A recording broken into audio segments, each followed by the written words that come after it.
Netanyahu's public attitude has toughened in the last few days, partly because of Hamas's release of the video of captives demanding a prisoner swap and criticizing the Israeli government for failing to protect people.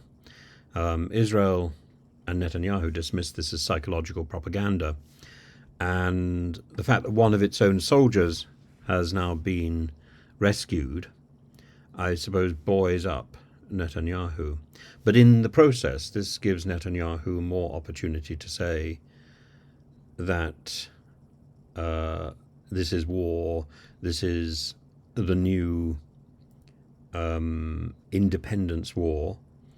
Of course, the alternative, the flip side to independence is the disaster, the Palestinian Nakba, and that is evident as well.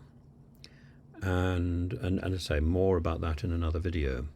But the Israeli air raids are indiscriminate, and the damage, for example, to the Turkish-Palestinian Friendship Hospital has rightly drawn condemnation from Ankara.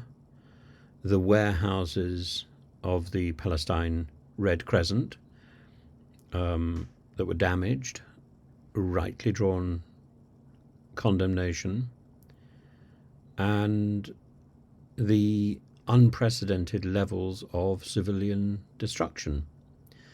I don't see that it's possible to condemn Russia or Russia's actions in Mariupol, for example, which has very specific parallels, because Mariupol was also a city embedded with a labyrinth of tunnels in which the Azov Brigade and their family were hiding and using those tunnels to spring out and attack the Russian invaders.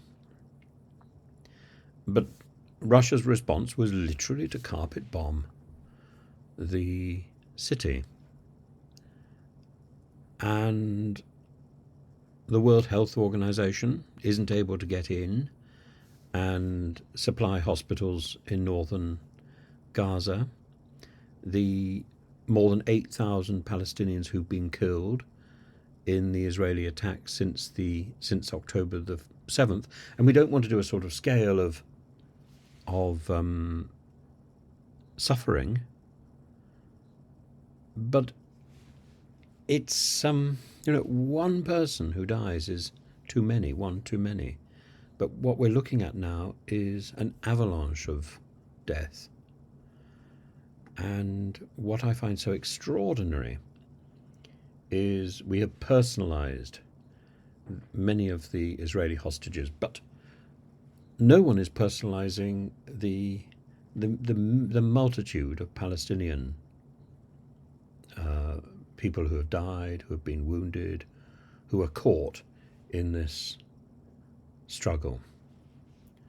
And I think this is an error, and it's not just enough. I don't agree, by the way.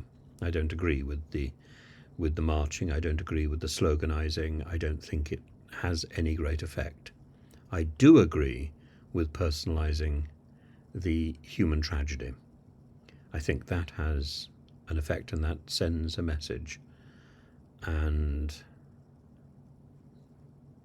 the marches have the same effect as the Mayor of London calling for a ceasefire. It's all it does is it demonstrates that there's somebody's making a noise, and it's really about the solidarity of a group here. It's not going to have any great effect on the Israelis there.